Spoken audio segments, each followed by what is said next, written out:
10 محرم عاشورہ کا دن آنے والا ہے، اس حوالے سے آج بہت اہم باتیں کرنے کا ارادہ تھا۔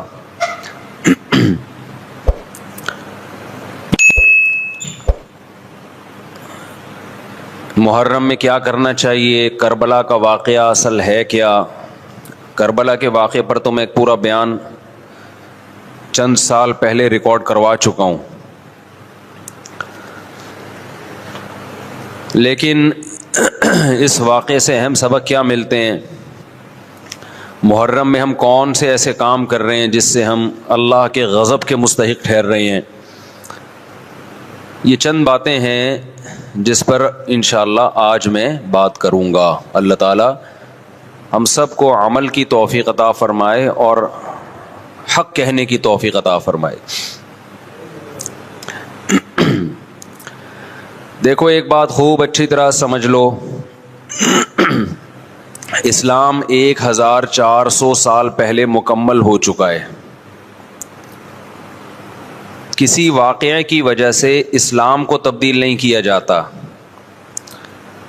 بلکہ اسلام کی روشنی میں اس واقعے کے جو تقاضے ہیں ان پر عمل کیا جاتا ہے۔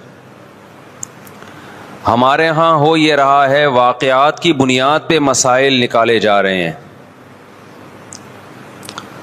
10 محرم کا دن سیدنا حسین ابن علی رضی اللہ عنہ کی شہادت سے پہلے بھی عظیم تھا، اور سیدنا حسین ابن علی رضی اللہ عنہ کی شہادت کے بعد بھی عظیم دن ہے۔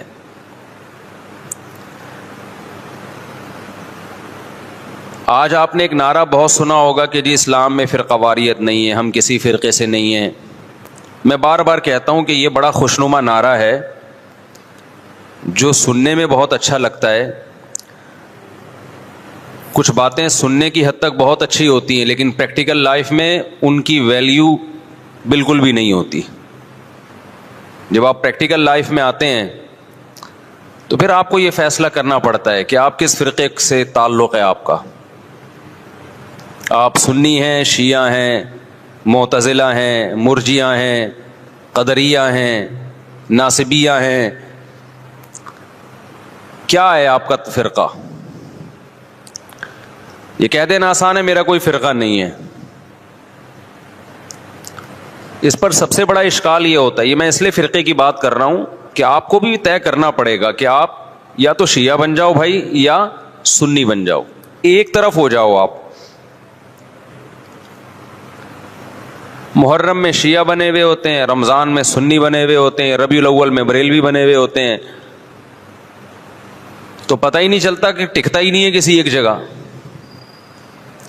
اور یہ جو نعرے ہیں نا کہ اسلام میں فرقے نہیں ہیں، یہ ویسے ہی قرآن و سنت کی روشنی میں غلط ہیں۔ اسلام میں 73 فرقے ہیں، حدیث میں آتا ہے میری امت 73 فرقوں میں ڈیوائیڈ ہوگی،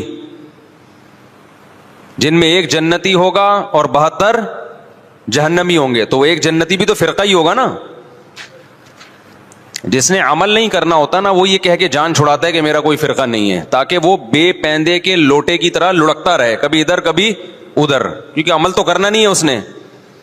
فرقہ واریت نا ایک بڑا ٹاپک بن چکا ہے، ہر آدمی فرقہ واریت کے نام پہ منجن بیچ رہا ہے کہ میں فرقہ واریت نہیں مانتا، میں یہ مانتا ہوں۔ ابے تم بس کر دو یار، بس کرو۔ آپ باتیں کرنے پر گورنمنٹ کی طرف سے کوئی پابندی نہیں ہے، پریکٹیکل لائف میں نہیں چلتا یہ سب کچھ۔ تو جو اہل سنت والجماعت سچی مچی کے تھے، اب اہل سنت والجماعت میں بھی ہر آدمی اہل سنت والجماعت بنا ہوا ہے۔ اہل سنت والجماعت کی جو شارٹ فارم اردو میں آئی اس کو سنی کہا گیا، سنت سے نکلا یہ لفظ۔ اس کو کیا کہا گیا؟ بولو نا، کیا ہو گیا؟ سنی۔ یہ اہل سنت والجماعت کی کیا ہے؟ کیونکہ اتنا ٹائم نہیں تھا پاکستانیوں کے پاس کہ وہ اتنا لمبا نام لیتے اہل سنت والجماعت، تو انہوں نے اس کو کیا کہنا شروع کر دیا؟ وی آر سنی۔ تو ہم کیا ہیں بھائی؟ فرقہ ہم 73 فرقوں میں ہمارا فرقہ کون سا ہے؟ ہم سنی ہیں، جو اہل سنت والجماعت کی شارٹ فارم ہے۔ یہاں تک بات کھوپڑی شریف میں آ گئی۔ اب جو سنی ہے نا، ان کے کچھ مخصوص عقیدے ہیں، وہ عقیدے ہوں گے تو آپ سنی ہو گئے، وہ عقیدے نہیں ہے تو آپ سنی نہیں ہے۔ لیبل لگاتے رہو، جیسے وہ بار بار میں چٹکلا سناتا ہوں نا کہ ایک آدمی نے چاول کی بوری پر، چینی کی بوری پر چاول لکھا ہوا تھا، لوگوں نے پوچھا بھائی بھائی اندر چینی ہے باہر چاول، کہتا ہے مکھیوں کو دھوکہ دینے کے لیے، مکھیاں بہت بیٹھتی ہیں. تو لیبل کیا لگا دیا چاول کا، اندر کیا ہے چینی. تو ایسے ہی بہت سے لوگ لیبل یہ لگاتے ہیں کہ اہل سنت والجماعت ہم سنی ہیں، لیبل انہوں نے سنی کا لگا دیا، اس فرقے کا لگا دیا جس کو ہم نجات یافتہ سمجھتے ہیں، لیکن اندر مال جو پڑا ہوا ہے وہ سنی والا مال نہیں ہے. تو یاد رکھو چاول کے لفظ سے کیا مکھی دھوکہ کھا سکتی ہے اور بوری پہ نہ آئے؟ تو کیا سنی کے لفظ سے فرشتے دھوکہ کھا سکتے ہیں؟ یہ معاذ اللہ اللہ دھوکہ کھا سکتا ہے جبکہ اندر مال سنی والا نہیں ہو؟ یہ ہو سکتا ہے کیا؟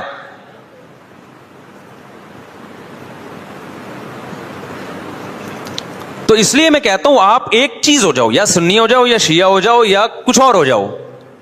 کبھی ادھر جا رہا ہے کبھی ادھر جا رہا ہے، کبھی ادھر لڑک رہا ہے، محرم میں شیعہ بن رہا ہے، ربیع الاول میں بریلوی بن رہا ہے، رمضان میں انسان کا بچہ بنتا ہے. میں یہ نہیں کہہ رہا کہ بریلوی انسان کے بچے نہیں ہیں، یعنی رمضان میں ایسا لگے گا جیسے بہت نیک آدمی.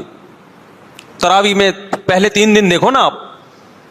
ابھی تو میں یہ بات ہی نہیں کر رہا کون جنتی کون جہنمی کون غلط کون صحیح، ابھی تو میں صرف یہ بتا رہا ہوں کہ اسلاف نے 73 فرقوں میں سے جو ایک جنتی ہوگا اس کو ایکسپلین کیسے کیا ہے. اگر بریلوی اس پہ پورے اترتے ہیں تو بھائی وہ جنتی ہیں، میں کسی کو جہنمی جنتی نہیں کہہ رہا، میں تو ایک کرائٹیریا بتا رہا ہوں. ہو سکتا ہے میں نہ اترتا ہوں، بریلوی بھائی پورے اترتے ہوں، شیعہ لوگ پورے اترتے ہوں، کسی ایک کو میں یقینی طور پہ نہ جنتی کہہ رہا ہوں نہ جہنمی. میں تو کہہ رہا ہوں کہ آپ فیصلہ کرو کہ آپ ادھر ہو یا ادھر ہو، درمیان میں نہ لٹکو.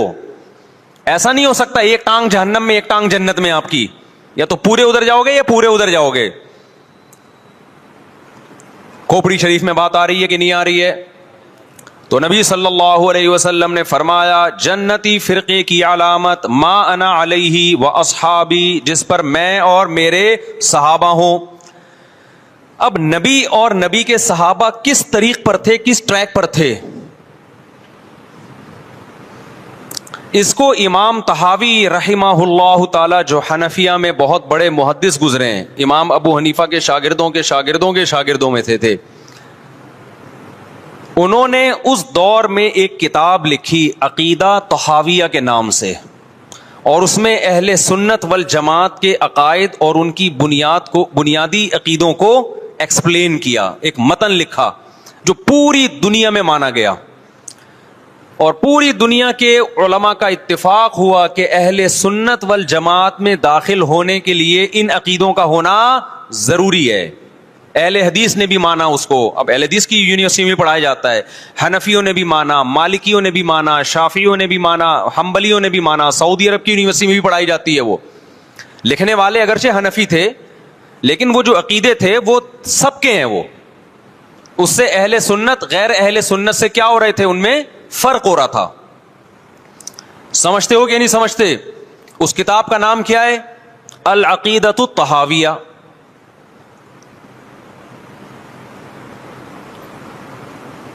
وہ کتاب جو لکھی گئی ہے نا، پوری دنیا نے اس لیے مانی کہ اس میں ہر عقیدے میں قرآن اور سنت اور اجماع صحابہ، ان 3 کو بنیاد بنایا گیا ہے.